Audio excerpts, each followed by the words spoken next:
En el siglo XV, los europeos descubrieron América. Lo llamaron el Nuevo Mundo. Pero aunque esas tierras habían sido hasta entonces desconocidas para Europa, no eran nuevas y tenían una larga y prestigiosa historia. Los pueblos indígenas que habitaban esas tierras no habían tenido contacto con el mundo exterior. Su vida era sedentaria, pero aprendieron a construir y levantaron pueblos y ciudades. Se organizaron en sociedades cada vez más complejas, inventaron formas de gobierno, desarrollaron conceptos sobre el universo y la vida, y crearon religiones. Aunque algunos pueblos apenas han dejado trazas de su existencia, otros han dejado magníficos legados que dan testimonio de la grandeza de esos mundos perdidos. Los mayas, los aztecas y los incas ilustraron la historia de todo un continente.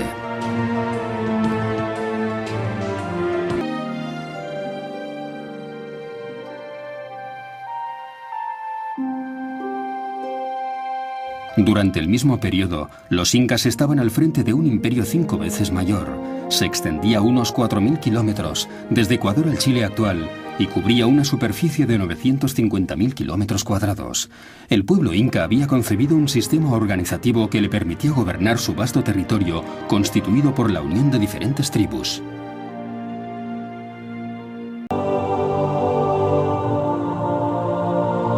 Después del descubrimiento, el siglo XVI vivió el mito de las ciudades doradas, que despertó la codicia de muchos conquistadores españoles que vieron a América como el dorado y la oportunidad de hacer fortuna. La conquista fue violenta. En pocos años cayeron los imperios inca y azteca, y con ellos terminó su mundo. El extraordinario crecimiento de esas civilizaciones fue brutalmente interrumpida. En el siglo XIX y a principios del XX, el redescubrimiento de esos mundos animó a nuevas exploraciones y aventuras. Arriesgando sus vidas, los exploradores se adentraron en tierras desconocidas y trajeron a su vuelta extraordinarios relatos. En medio de la jungla, detrás de montañas inexpugnables, se hallan inmensas ciudades abandonadas, increíbles civilizaciones anteriores a la llegada del hombre blanco al continente americano. Los nativos no eran los salvajes que la gente creía. Los majestuosos restos dan testimonio de un alto nivel de desarrollo y un totalmente insospechado grado de sofisticación. Emergieron dos grupos claramente distintos. Desde el 3500 a.C., los Andes vieron florecer varias grandes civilizaciones. Los nazcas, la cultura tiahuanaco y finalmente los incas, que fundaron un inmenso imperio en el siglo XV.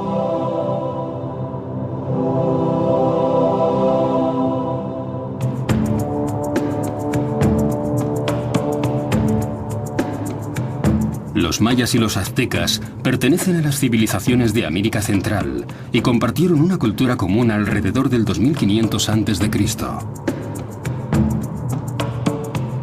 La civilización maya se desarrolló primero en los bosques de Guatemala y Chiapas entre el 250 y el 300 a.C., alcanzando su apogeo en el siglo VIII. Culto y refinado, el pueblo maya edificó ciudades imponentes, dominadas por templos y palacios. Estamos en Tikal, la ciudad maya más grande y poderosa, en la región selvática de Petén, en Guatemala.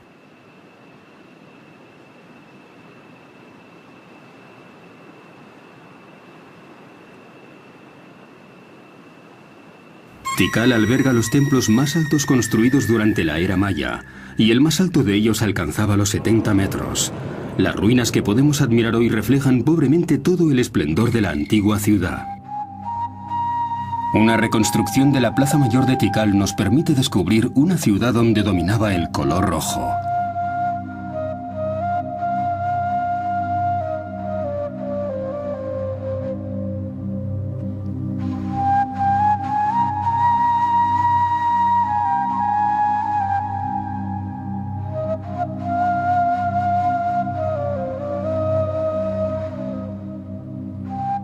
En sus primeros trabajos de investigación, los científicos intentaron comprender el propósito de esos templos con forma de pirámide. No estaban dedicados necesariamente a los dioses. Algunos se construían para gloria y adoración a los reyes.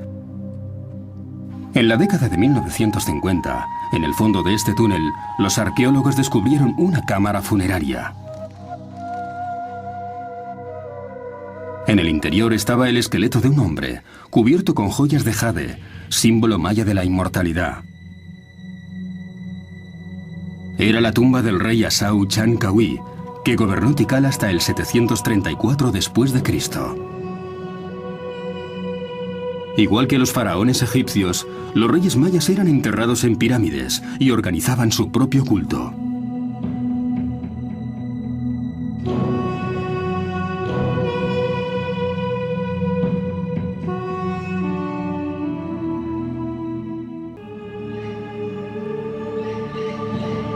La vida urbana era considerada un reflejo del mundo cósmico, donde el equilibrio y la armonía estaban garantizados por un rey con el estatus de divinidad.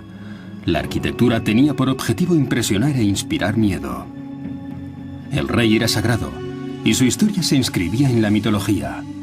El día de su ascensión al trono era el sol de la mañana, emergiendo de la tierra y elevándose en el aire. A su muerte, se convertía en el sol poniente adoptando la forma de un jaguar, hundiéndose en el interior de la tierra.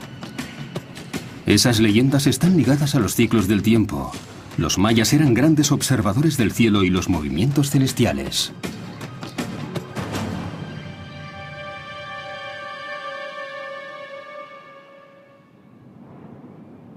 En Chichén Itzá, una ciudad del Yucatán, hay un monumento particularmente interesante, un observatorio astronómico con una vista del cielo de 360 grados.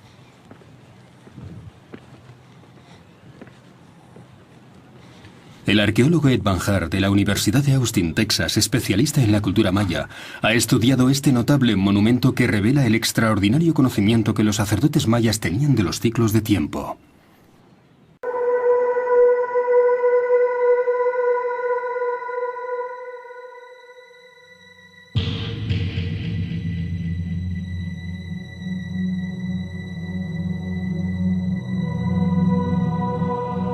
El universo está sujeto a eventos cíclicos, condicionados por fuerzas bondadosas o malvadas, en fechas favorables o desfavorables. Pero este amplio conocimiento de los ciclos también tiene una aplicación práctica para los agricultores.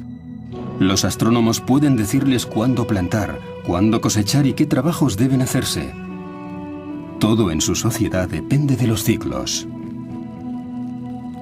Hoy, los descendientes de los mayas emplean técnicas de talar y quemar. Durante la estación seca encienden hogueras y limpian zonas cultivables de la jungla sin ningún tipo de herramientas, y usan las cenizas para fertilizar el suelo.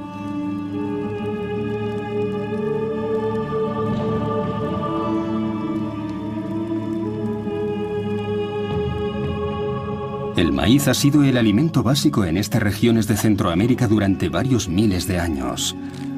Empezó a cultivarse aquí hace unos 5000 años.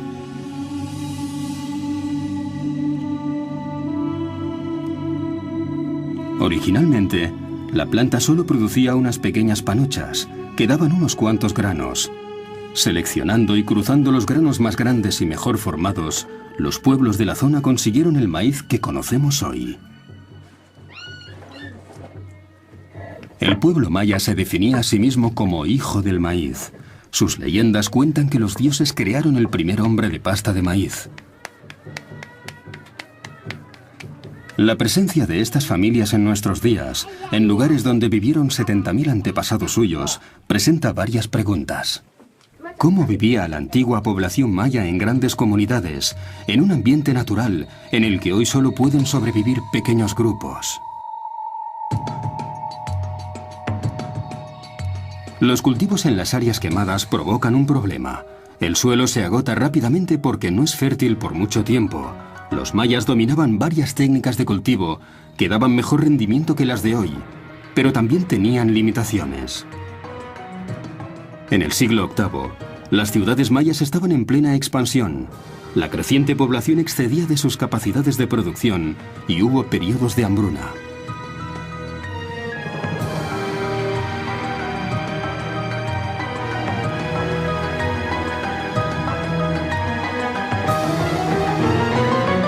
Al mismo tiempo, las ciudades mayas tenían que enfrentarse a otro problema, este ligado a su organización. Su mundo estaba unificado a nivel cultural, pero no político. Unas 70 ciudades, cada una con su propio rey, rivalizaban constantemente. Tikal y Calakmul libraban feroces batallas por la supremacía.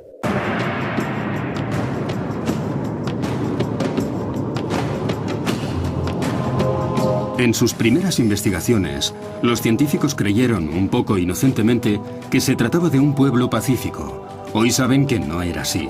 Al contrario, los mayas estaban frecuentemente en guerra. Se descubrió por primera vez en 1946, en el sitio de Bonampak, en el estado de Chiapas, donde aún quedan algunos de los magníficos frescos de los mayas. Representan al rey Chan Muan, que gobernó Bonampak a finales del siglo VIII. Estas pinturas muestran la hostilidad endémica que dividía el territorio maya en múltiples reinos rivales, cada uno de ellos intentando extender su área de influencia, afianzar su poder político y aumentar su riqueza. En un contexto de pobres recursos, esas luchas fratricidas precipitaron su decadencia.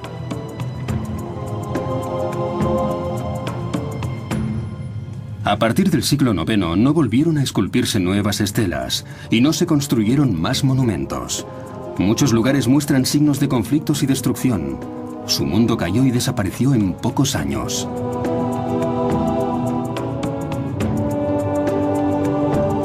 Los aztecas, nómadas del norte, llegaron después y se asentaron en la cuenca de México en el siglo XIII. Impresionados por las monumentales pirámides de Teotihuacán, abandonadas durante siglos, pensaron que la ciudad había sido obra de los dioses. Incluso hoy, no sabemos qué pueblo construyó esta ciudad.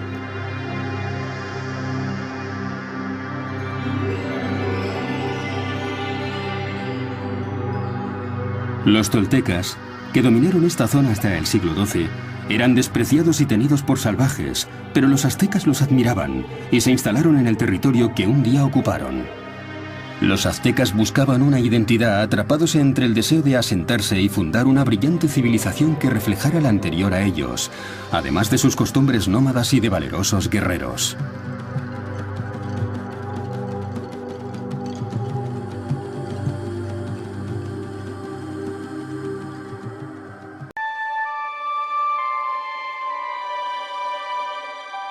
Donde hoy está la Ciudad de México, a una altitud de 2.200 metros, hace 500 años había un lago, el Texcoco. Construyendo islas artificiales, los aztecas crearon una ciudad lacustre en una zona de marismas, una Venecia en las Américas, la increíble Tenochtitlán. Cuando llegaron los europeos, esta ciudad albergaba 300.000 habitantes, algo extraordinario para ellos. Tenochtitlán era una de las mayores metrópolis del mundo en aquella época. En el centro de la ciudad estaba el recinto sagrado, con el gran templo, cuyos restos se han hallado.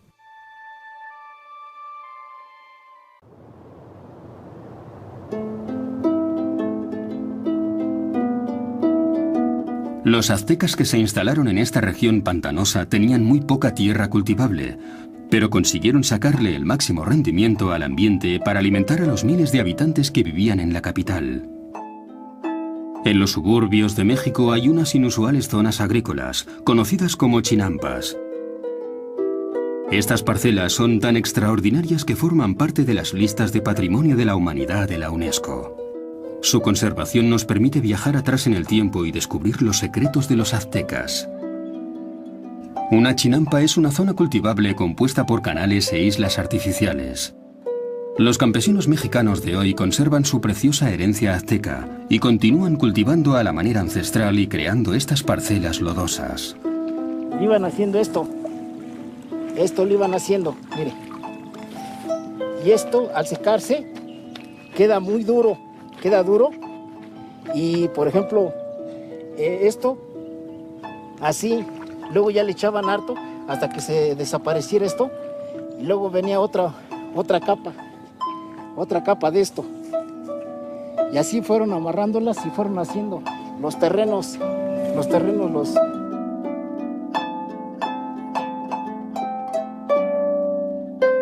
Estos huertos flotantes, construidos alrededor de la ciudad, pueden alimentar a una población de varios miles de personas. Esta técnica es muy productiva. La riqueza del suelo, la abundancia de agua y de lodo y la luz del sol garantizan 4 recolecciones anuales de diferentes cosechas. El cultivo de las chinampas duplica el rendimiento y la producción del suelo.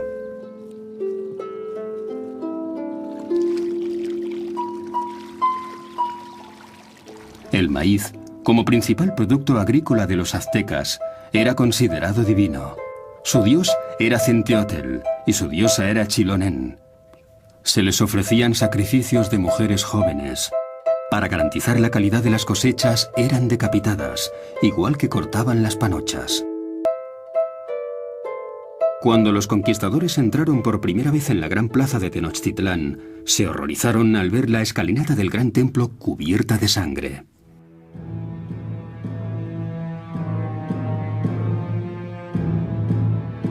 Al conquistar la ciudad destruyeron el templo, pero las excavaciones arqueológicas han revelado un edificio interior aún más antiguo, una réplica en miniatura del gran templo. Sobre una plataforma hay una piedra negra, el altar de los sacrificios.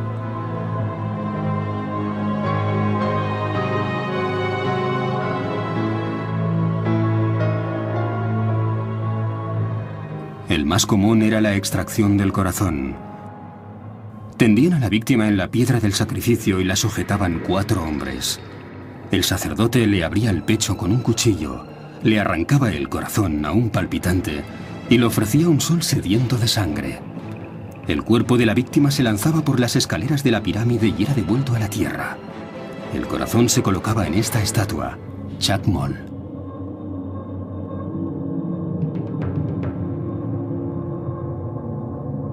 El propósito de esos ríos de sangre se explica en las inscripciones de la Piedra del Sol. Esta escultura de 3,60 metros y 20 toneladas de peso es un calendario. Señala la desaparición de 4 soles debido a cataclismos. El nuestro, el quinto, también está en peligro. Apareció por primera vez mediante un autosacrificio del dios. Se prendió fuego a sí mismo y reapareció, transformándose en una estrella. Pero el nuevo sol no se movía, y los otros dioses ofrecieron su sangre para devolverle la vida. De esta forma empezó el drama cósmico en que la humanidad tenía un papel. Para que el sol continuara su curso, había que alimentarlo cada día con agua preciosa. En otras palabras, con sangre humana.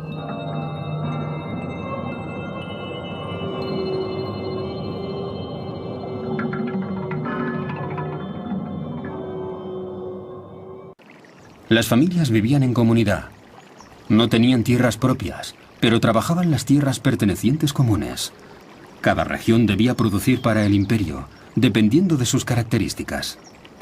El Inca dio a su imperio una sólida y eficiente estructura administrativa, gobernada por una casta de funcionarios. Para asegurar los intercambios económicos entre los diferentes estados, la autoridad central necesitaba una red de carreteras que los comunicara. Pero estaban en los Andes, la cordillera más alta del mundo después de los Himalayas. Para cruzar los ríos, los incas aprendieron a construir puentes colgantes e inventaron técnicas cada vez más sofisticadas, algunas utilizadas todavía. La construcción de este puente da una buena idea de la mano de obra requerida. Es una imagen impresionante, sobre todo si se considera la organización necesaria en los Andes, donde cada proyecto requiere la participación de todos. El trabajo colectivo fue uno de los principios fundamentales del Imperio Inca.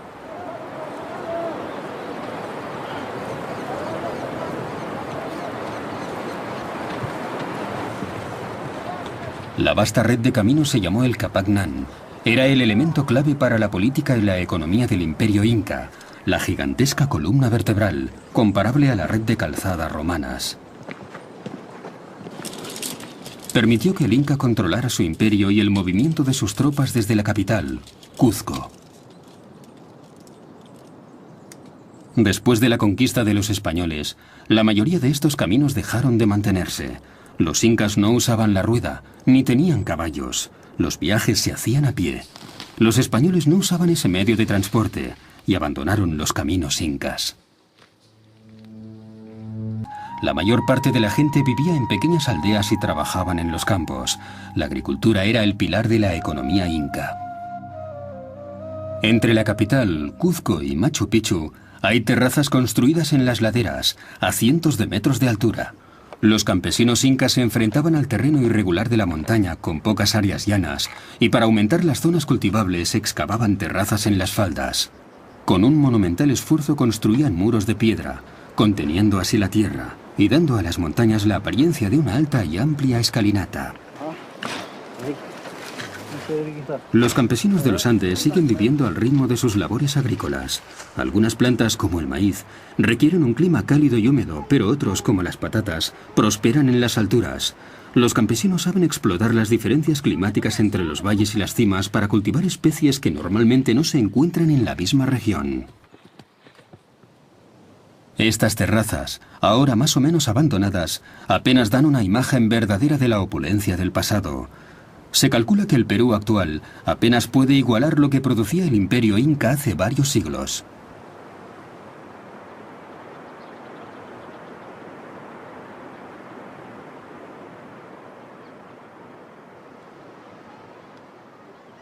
El inca era un ser sagrado, que ratificaba su origen divino.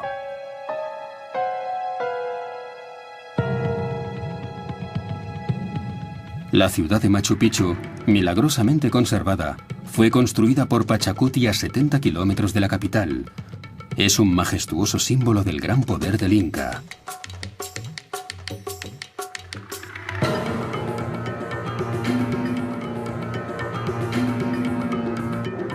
Los incas tenían delirios de grandeza. Creían que estaban al frente de un imperio capaz de durar eternamente.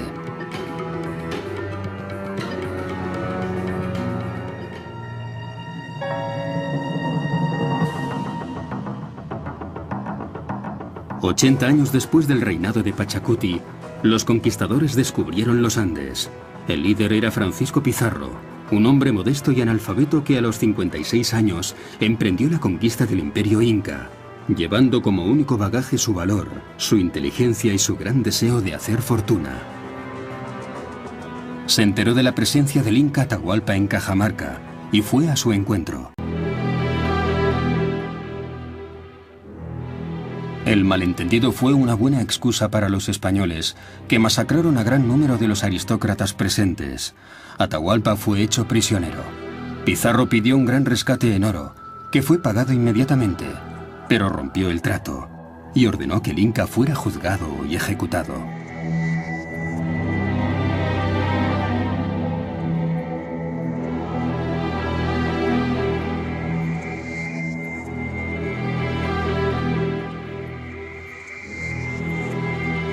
Ante un imperio dividido y sin rey, Pizarro superó la resistencia de los incas. Estaban acabados. Los españoles eran los nuevos amos de los Andes. Los años siguientes a la conquista española fue trágica para los incas. Superados por las armas modernas y esclavizados, presenciaron el colapso de su mundo. Los indios eran masacrados, perseguidos, torturados y tratados como seres inferiores, desposeídos de sus tierras y condenados a una vida de miseria y humillaciones.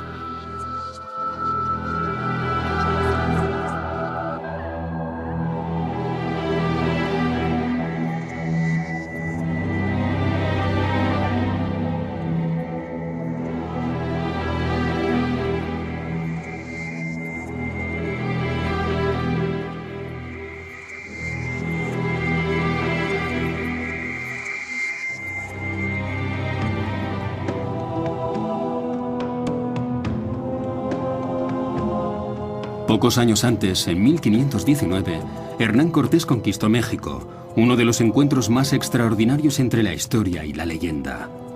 Para los aztecas, 1519 coincidió con el año exacto en que su calendario predijo el regreso de Quetzalcóatl, la divina serpiente emplumada. En el Palacio Presidencial de la Ciudad de México, los frescos de Diego Rivera representan ese episodio de la historia del país, cuando llegó el final para ese mundo en unos pocos meses.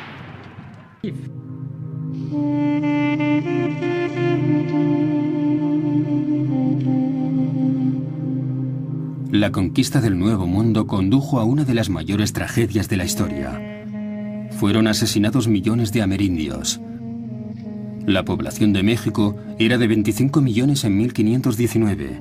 y a principio del siglo XVII apenas llegaba al millón.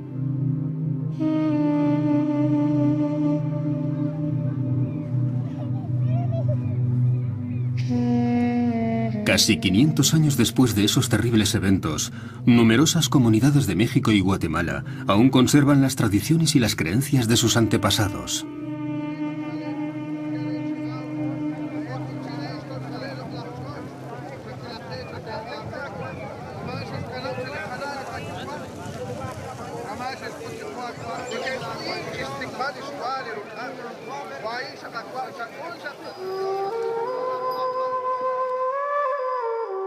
A principios del siglo XIX, los Andes se liberaron finalmente de la opresión de los españoles, dando lugar al nacimiento de varios estados independientes, incluyendo Bolivia y Perú, que heredaron una parte importante del antiguo imperio inca. A pesar de la colonización y las campañas de evangelización, las creencias antiguas y las tradiciones no desaparecieron. Al principio las mantenían en secreto, pero más tarde se celebraron públicamente. Soltera.